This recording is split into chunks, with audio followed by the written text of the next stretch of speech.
आपकी पूरी एनर्जी उसमें लगनी चाहिए जो आप जिंदगी में पाना चाहते हैं। अगर आपके दिमाग में यह है कि मैं अपने मोटापे को कम करना चाहता हूं, तो पहले तो कल्पना में अपने आप को देखिए कि मैं ऐसा हो गया हूं। फिर ये देखिए कि ऐसा होने के बाद मैं कैसा फील करूंगा, कितना एक्टिव, कितना अपने आप को स्मार्ट और कितना अधिक हर दिन आगे बढ़ता हुआ खुद को महसूस करूंगा। ये ध्यान में रखने के बाद फिर आप उसकी प्लानिंग करिए। क्या खाना? सब लोग एक ही बात कहते हैं कि आपको एक्सरसाइज फिटनेस से ज्यादा अपनी डाइट को ठीक करना चाहिए। डाइट में मीठा तो छोड़ ही देना है, नमक वगैरह कम कर दीजिए, पानी ज्यादा पीना शुरू कर दीजिए, घी तेल से मुक्ति पाइए। लेकिन नपा तुला जितना डाइटिशियन आपको बताए, जितने बजे खाना है उतने हिसाब से खाना शुरू कीजिए। उसके बाद अगली बात आती है कि पसीना निकले। तो जब आप अपना पसीना बहाते हैं, स्टीम बाथ लें या सोना बाथ लें, नहीं, आप अपनी दौड़ भाग करिए और खुद देखिए पहले से बेटर हो रहा हूं, फर्क पड़ना शुरू हो जाएगा। किसी भी एक चीज की पहले परिकल्पना करनी होती है। तो पहली बात हो गई, स्वयं का उद्धार करना है। पहला पॉइंट हो गया, स्वयं को पहचानना है। स्वयं के मित्र बने, शत्रु नहीं बने। खुद आदमी अपना दुश्मन कब? जब वो लापरवाह होता है। और ये याद रखिए कि प्रकृति में और परमात्मा के नियमों में किसी की लापरवाही बर्दाश्त नहीं है। आप अपनी लापरवाही को आसानी से माफ कर देते हैं, लेकिन प्रकृति कभी माफ नहीं करती। अगर आपने लापरवाही की तो सजा भोगनी पड़ेगी। इसलिए लापरवाही की कोई जगह नहीं है कहीं पर भी। आज तक लापरवाह थे, आज तक आलस्य करते थे, आज से छोड़िए। और ये ध्यान रख लीजिए, आपका थोड़ा थोड़ा आलस्य थोड़ा नहीं था, उसने आपकी प्रगति रोक रखी है। नहीं, अभी तो मौसम ठीक नहीं, अभी तो थोड़ा सो लेते हैं। कितना बुरा लगता है उस समय जब सवेरे सवेरे अलार्म बज जाए और मीठी नींद आ रही हो। गुस्सा आता है ना, और उसकी आवाज भी बड़ी खतरनाक लगती है। लोग मीठा अलार्म लगाना चाहते हैं, धीरे धीरे टिन टोंग की आवाज निकाले तो ठीक है। और उस समय कैसा भी लगा लीजिए, बुरा ही लगता है वो। और अगर लोरी टाइप का हो तो उसको सुन के तो और नींद आ जाएगी। लेकिन मजा तब आता है जब आप अंदर से जागृत हो जाएं, संकल्प कर लें कि इतने बजे जागना। तब क्या होगा? अलार्म बजने से 7 मिनट पहले आपकी आंख खुद खुलेगी, अलार्म की जरूरत ही नहीं पड़ेगी। ज्यादातर लोगों के साथ ऐसे होता है, जो टाइम उनका उठने का होता है, अलार्म लगाया कि हमें 5 बजे उठना है, 4 बजे उठना है, 3 बजे उठना है, उनके अलार्म बजने से 7-8 मिनट पहले वो बेचारे उठ जाते हैं, क्योंकि संकल्प है उनका। और जो अलार्म के भरोसे लेटे पड़े हैं, वो 2-2 मोबाइल फोन में या इधर उधर सब जगह अलार्म लगाएंगे। निजाम हैदराबाद का जो संग्रहालय है, उसमें एक अलार्म घड़ी रखी हुई जिसमें हथौड़ा निकलता है बाहर। वो शायद ऐसे किसी आलसी के लिए होगी कि जो उठे ही नहीं, उसके सिर पे हथौड़ा लगना चाहिए। लकड़ी का हल्का सा हथौड़ा है, लेकिन क्या आप सोचते हैं हथौड़ा लगने से भी उठ जाएंगे? अगर हथौड़ा लगकर उठ भी गए तो फिर बंद करके फिर इधर टेढ़ा होके सो जाएंगे। लेकिन जिनका अंदर का हथौड़ा काम करता है, उनको बाहर के अलार्म की जरूरत नहीं है। तो जागिए, होश में आइए, खुद को पहचानिए, खुद के मित्र बनिए, खुद के शत्रु नहीं बने, अपने संकल्पों में बहादुर बनना शुरू करिए। और नंबर 2 पर आपको याद करना है कि शुभ का स्वागत करना है, अशुभ को छोड़ना है। वेलकम किसके लिए? शुभ के लिए। तो शुभ क्या क्या है वो आपने देखना। शुभ विचार, शुभ शुभ बोलना, शुभ शुभ सुनना, शुभ का ही वेलकम करिए। और अगर अशुभ कुछ दिमाग में आ गया, सुनने में पड़ गया, तो आपके पास डिलीट वाला बटन भी तो है। आपके कंप्यूटर में इरेज करने वाला भी तो एक ऑप्शन होता है ना, आपके मोबाइल फोन में भी है, आपके पेंसिल में भी इरेजर होता है, पेंसिल के अंदर भी होता है ना, रबड़ होती है ना मिटाने की। तो अशुभ को मिटाइए, शुभ को लिखिए। और आपके घर में बाहर ही केवल मात्र रंगोली नहीं होनी चाहिए। रंगोली होती है इसलिए शुभ हमारे घर में प्रवेश करे। आप तो अपने मस्तिष्क में भी वो रंगोली भर लें कि जहां जहां भी कुछ अच्छा हो उसे चुनना शुरू कर दें, और जो भी कुछ हमारे अंदर खराब आए निकाल कर बाहर फेंक दें। तो इसके लिए मंत्र है, भद्रम कर्णे भी शृणुयाम देवा। कानों में भद्र सुनाई दे, आंखों से अच्छा दिखाई दे। आपकी नजर होनी चाहिए कि शुभ को का चुनाव करना, अशुभ का नहीं। कहां कहां से क्या कुछ अच्छा मिल सकता है। शुभ वचन सुनना, शुभ को पढ़ना, शुभ देखना, शुभ सुनना, शुभ के साथ रहना, अशुभ के साथ नहीं रहना, जो आपका भला करे। और शुभ के साथ ही लिखा होता ना लाभ। एक तरफ लिखते हैं शुभ, दूसरी तरफ लाभ। उसका मतलब क्या है? शुभ है तो लाभ है, और शुभ नहीं है तो हानि ही हानि है। जिंदगी में फायदा लेना है तो शुभ के साथ रहिए। अब ये शुभ क्या, अब आप खुद विचार करते जाइए। अच्छी सेहत के लिए अच्छा खाना पीना, व्यायाम, प्राणायाम, सैर वैर, पानी ज्यादा पीना, प्रकृति के बीच रहना, अच्छा संगीत सुनना, सब शुभ ही है ना, जो आपका भला करे। अच्छे लोगों के साथ बैठकर अच्छी बातें सुनना, सब शुभ है। वो वाला खाना खाना जो आपको सेहत भी दे, शक्ति दे, आपकी आयु को, प्राण शक्ति को बढ़ाए, वही शुभ है आपके लिए। जिसके खाते ही आपको स्वाद तो मिल जाए लेकिन समस्याएं आ जाएं। कितने सारे लोग हैं, फ्रिज से निकला हुआ पानी, फ्रिज में रखे हुए सॉफ्ट ड्रिंक्स वगैरह, कोक वगैरह, खाना खाते जाएंगे, साथ साथ वो पीते जाएंगे। उनका लिवर इफेक्टेड होता है, उनके शरीर में समस्या आती जाती है, मोटापा बहुत तेजी से बढ़ता है। और बहुत हैरानी होगी आपको, भारत में 50 से ऊपर, मतलब 62% लोगों की स्थिति हो गई जो फैटी लिवर है, और 66 और 67% लोग हैं जिनके जीवन में, शरीर में विटामिन डी और कैल्शियम की कमी है। विटामिन डी की 67% कमी। और आपको बहुत हैरानी लगेगी सुनकर, थोड़ी बात सेहत की चल पड़ी तो बता दूं आपको। आपके शरीर में 70% तो कोलेस्ट्रॉल लिवर से ही बनता है।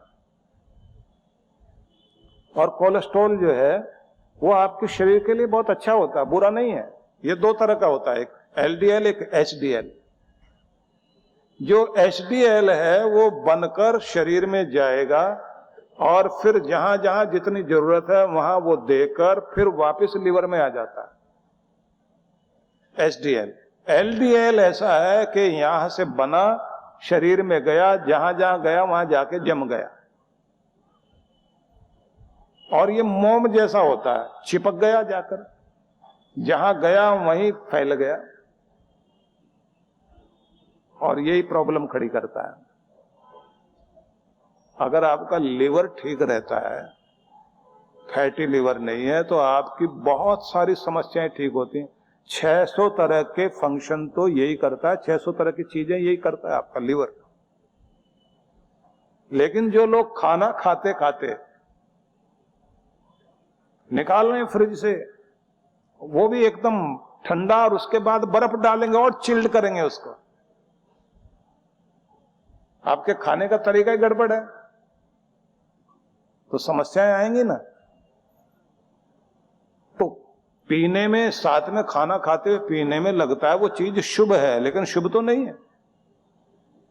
आपको यही तो पहचानना है कि मेरे लिए शुभ क्या और अशुभ क्या। जब आप शुभ को पहचानना शुरू कर देते हैं तो जिंदगी का कल्याण होना शुरू होता है, तब आप अपने मित्र बनते हैं। चाटुकार लोग, चमचागिरी करने वाले लोग, मक्खनबाजी करने वाले लोग, लगता है बहुत अच्छे लोग हैं, लगता है इनके साथ मिलके हमारा शुभ होगा, लेकिन शुभ होगा क्या? वो किसी का भला नहीं करते, वो ऐसा फिसलाते हैं लोगों को। धोखा देने वाला आदमी सबसे पहले यही सब चीजें करता है। तो आपको ये पहचानना ना कि आपके पास जो है वो आपका शुभ करने वाले लोग हैं या अशुभ। तो पहली बात हुई स्वयं को पहचानना। दूसरी बात क्या हुई? शुभ का स्वागत करिए, अशुभ का परित्याग करिए। आपके आसपास जो है उनमें देखिए वो आपका शुभ करेंगे या अशुभ करेंगे। जो आपको ऐब सिखाए, गलत तरफ लेकर जाए, कितना भी मीठा बोलता हो, वो दोस्त नहीं है। जो आपके खोट मिटाए, आपको दुख से बचाए, कितना भी कड़वा बोलता हो, वो गैर नहीं है, उससे सगा कोई नहीं है। इसलिए आपको उन चक्रों से बचना चाहिए जो आपका बुरा करने के लिए, कोई भी सहेली हो सकती है, कोई मित्र हो सकता है, कोई रिश्तेदार हो सकता है। शकुनी मामा था ना, और मामा शब्द तो कितना प्यारा है, माँ और माँ, डबल माँ, और वही इतना खतरनाक निकला है। मतलब समझाने का यह है कि रिश्ते में भी कई लोग बहुत निकट लगते हैं, लेकिन वो शुभ नहीं होते। तो ऐसा कोई भी व्यक्ति जिंदगी में हो, बचिए, और जो आपका भला करे, जिससे सच में भला हो, पारखी निगाहें होनी चाहिए। शुभ का स्वागत करिए। 2020 में ये 2 बातें हो गई। और चमचागिरी वालों से तो एकदम बच के चलो। वो आपको याद है ना, राजा के पास दरबारी बैठे हुए थे, तो सबने कहा कि राजा साहब आज आप बहुत मूड में लग रहे हैं। बोले आज हमने जो खाना खाया ना, बैंगन का खाना खाया, बड़ा स्वाद आया। तो सबने कहा साहब इसका नाम बैंगन नहीं है, बहुगुण है। ये तो लोग बिगाड़ के ऐसे बोलते हैं बैंगन बैंगन, ये तो बहुगुण है।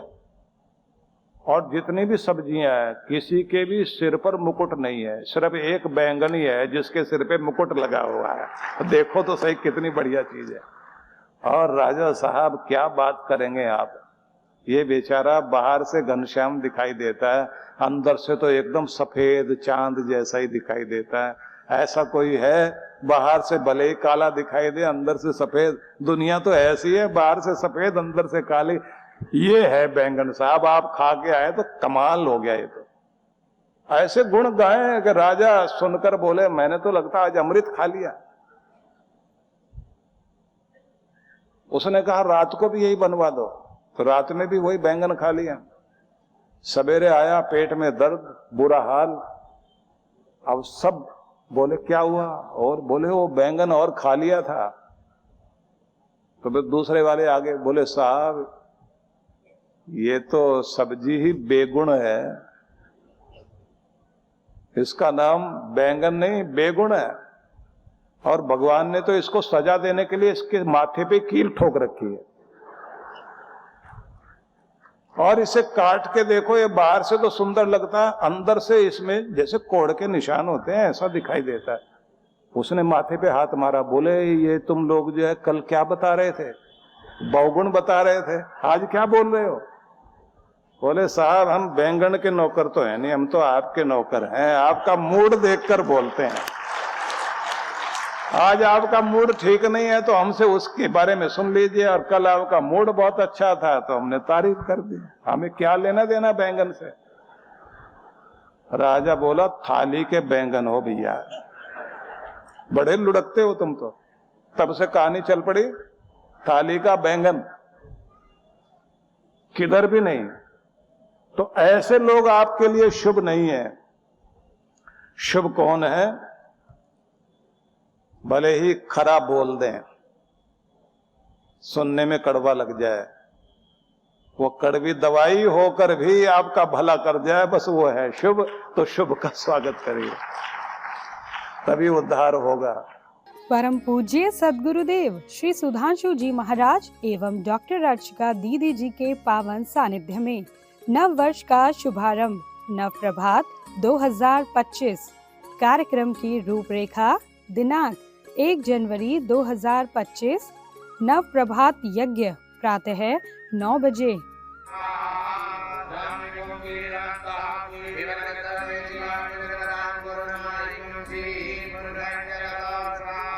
शोभा यात्रा प्रातः 10 बजे। शिवालय प्रांगण में दिव्य सौभाग्य उदय प्राप्ति पाठ प्रातः 11 बजे। भजन एवं सत्संग प्रातः 11:30 बजे। स्थान आनंद धाम आश्रम बक्करवाला नई दिल्ली। आयोजक विश्व जागृति मिशन नई दिल्ली। संपर्क सूत्र। अधिक जानकारी के लिए संपर्क करें। आप सपरिवार सादर आमंत्रित हैं। इस्पात नगरी भिलाई में होने जा रहा है शिव ज्ञान गंगा महोत्सव। परम पूज्य सद्गुरुदेव श्री सुधांशु जी महाराज एवं डॉक्टर अर्चिका दीदी जी के पावन सानिध्य में दिनांक 2 से 5 जनवरी 2025 कार्यक्रम की रूपरेखा। शुभारंभ 2 जनवरी सायं 5 से 7:30 बजे। 3 से 5 जनवरी प्रातः 9 से 11:30 बजे। सायं 5 से 7:30 बजे। विशेष मंत्र दीक्षा 5 जनवरी प्रातः 11:30 बजे। स्थान जयंती स्टेडियम मैदान सिविक सेंटर भिलाई जिला दुर्ग। आयोजक विश्व जागृति मिशन भिलाई दुर्ग मंडल। संपर्क सूत्र। आप सपरिवार सादर आमंत्रित हैं। नागपुर में रजत जयंती के उपलक्ष्य में परम पूज्य सद्गुरुदेव श्री सुधांशु जी महाराज एवं डॉक्टर अर्चिका दीदी जी के पावन सानिध्य में रौप्य महोत्सवी विराट भक्ति सत्संग।